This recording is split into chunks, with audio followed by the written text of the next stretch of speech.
الأنبياء والمرسلين وعلى آله وأصحابه ومن تبعهم بإحسان إلى يوم الدين أما بعد.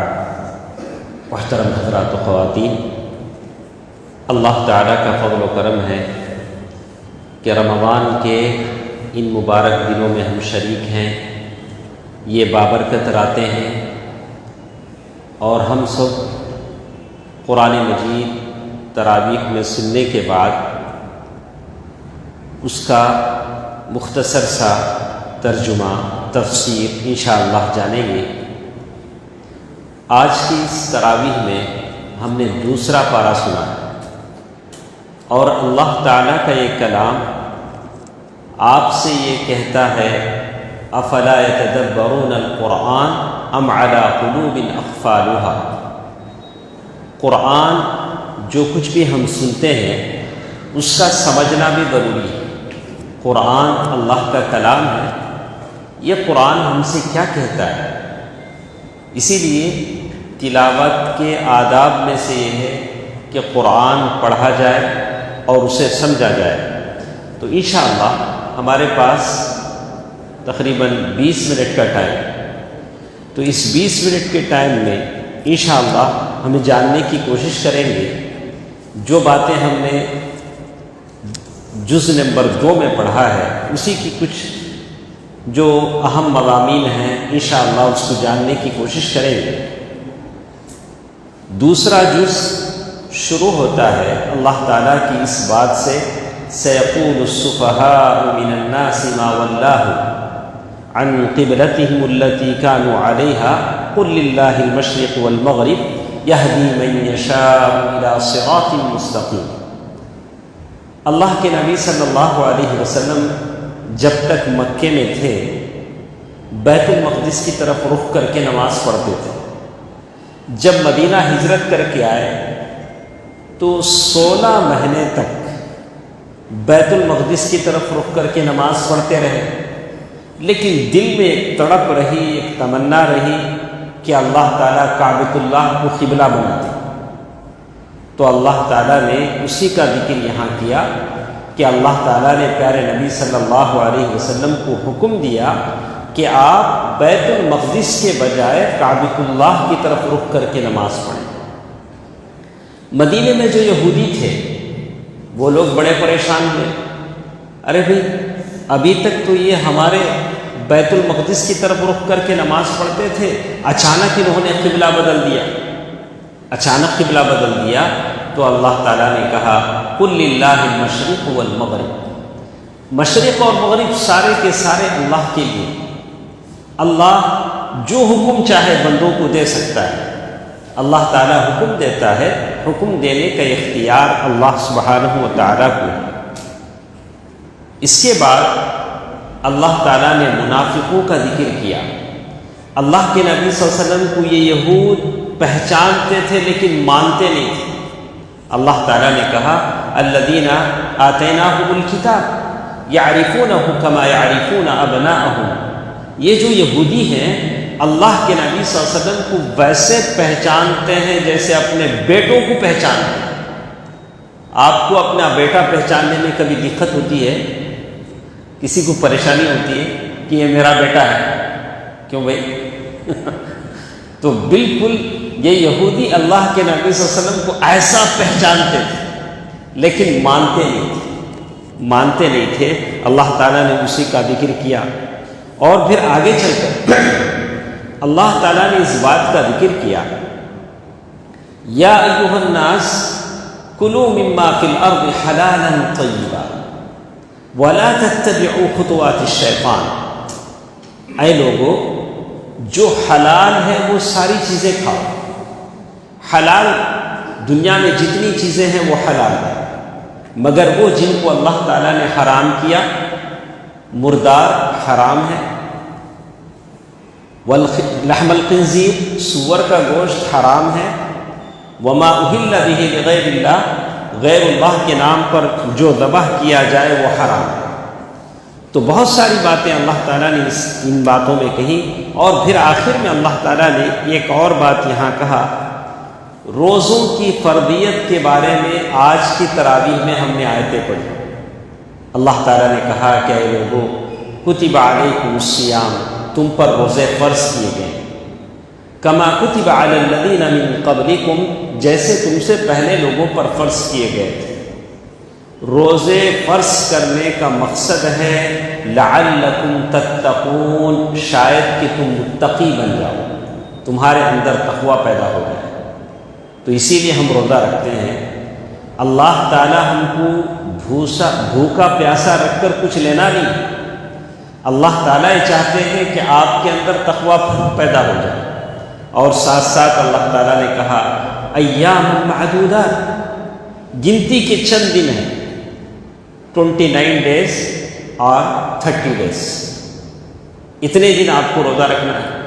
اور یہ آپ کے لیے نیا نہیں ہے، تم سے پہلے لوگوں پر بھی یہ روزہ فرض کیا گیا۔ اللہ تعالیٰ نے سارے احکام بیان کیے اور اس کے بعد کہا کہ جو آدمی روزہ نہیں رکھ سکے، بوڑھا ہے، بیمار ہے، فدیۃ طعام مسکین، وہ ایک غریب کو کھانا دے دے گا، 1.25 کلو جو بھی فدیہ ہے وہ دے گا۔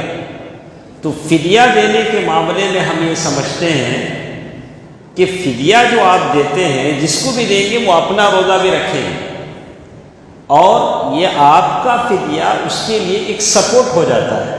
اس کا یہ مطلب ہے فدیہ جو آدمی دیتا ہے۔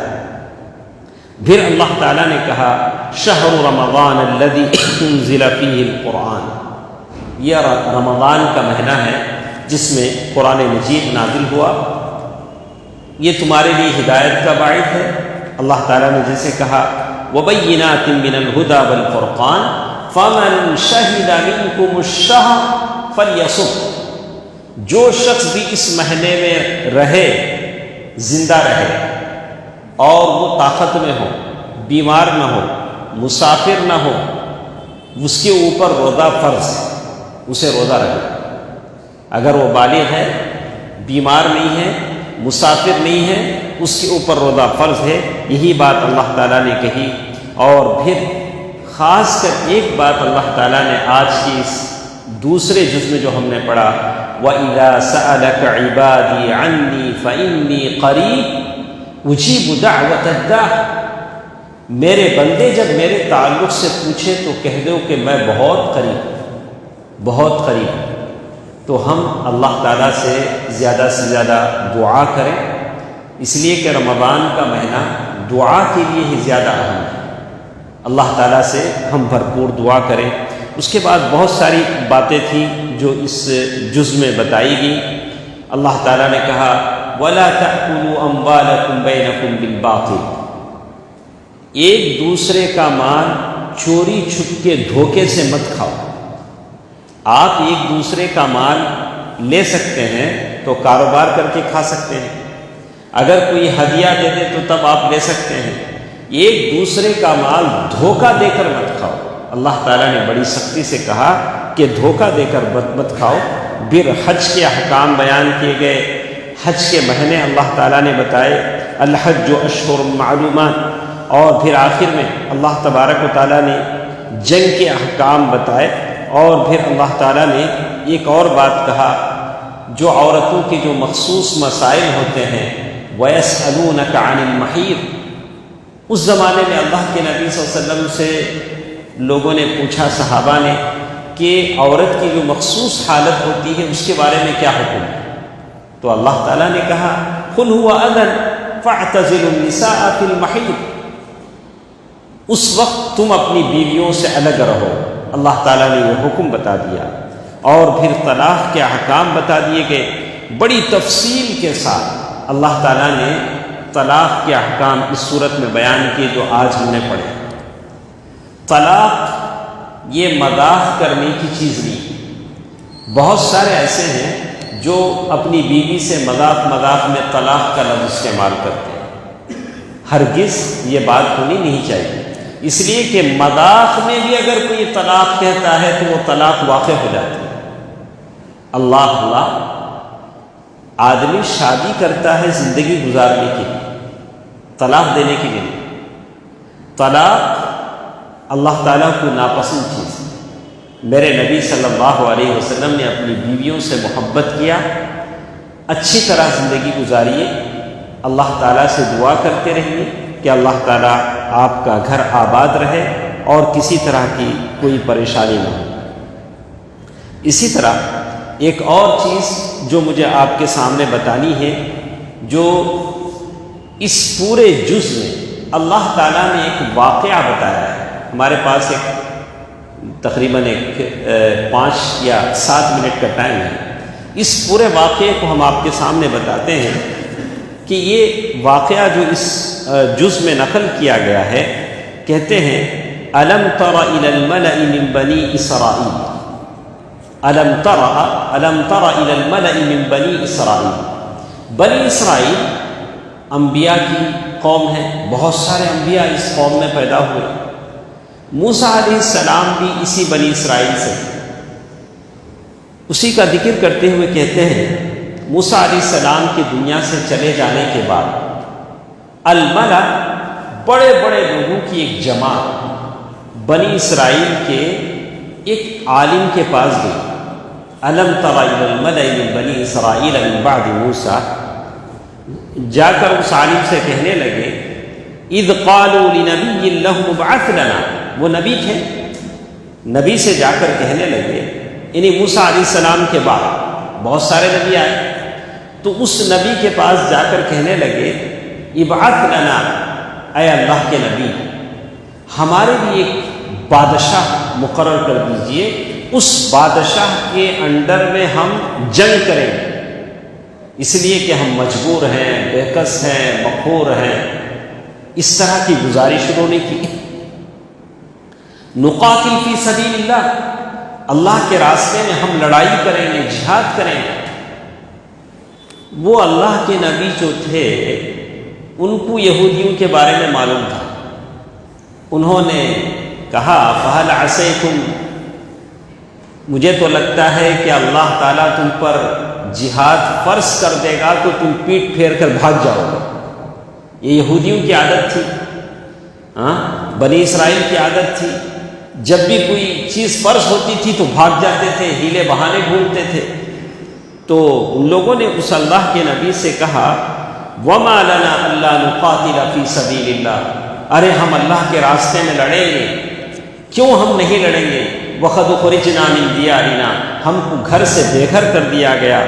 اور پھر انہوں نے کہا وابنائنا، اور ہمارے بیٹوں کو ہم کو گھروں سے نکال دیا گیا، یعنی اپنے سارے ظلم کی داستان انہوں نے سنائی۔ آخر میں اللہ تعالیٰ کہتے ہیں فلما كتب عليهم القتال، جب اللہ نے ان پر جنگ فرض کر دیا، لڑائی فرض کر دی، جہاد فرض کر دیا، تولوا، پیٹ پھیر کر بھاگے۔ ایسا نہیں ہونا چاہیے۔ اللہ تعالیٰ سے جو وعدہ کرتے ہیں اس وعدے کو نبھانا چاہیے۔ واللہ علیم بالظالمین، اللہ تعالیٰ ظالموں کو اچھی طرح جانتا ہے۔